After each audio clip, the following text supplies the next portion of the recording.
When it comes to children's discipline, the timeout is still the most recommended form of punishment.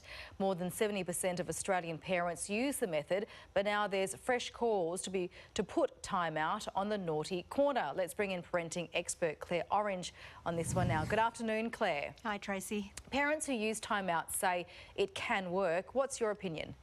Well, it can work, and I think if we get away from the notion that timeout is to punish a child, but rather to give that child some time to calm down, have some space, let themselves sort themselves out. If we use it as a place of love, then actually we're using timeout really well, Tracy. But if we're going to use it to punish our children, we're actually doing some damage to them. Okay. Can timeouts raise the concept of conditional parenting? Yeah, it can.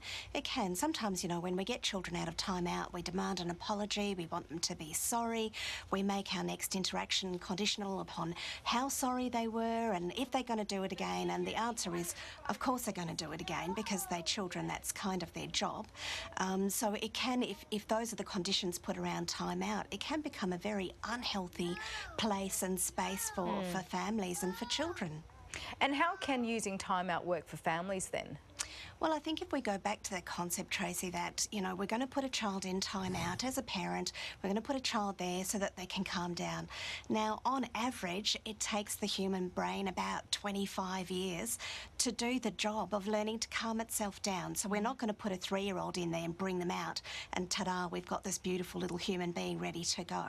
So families can use timeout as a place. It can be a lap, it can be a place where no one can see them, a non-shaming space where a child can go to calm down and do something that helps them to calm down.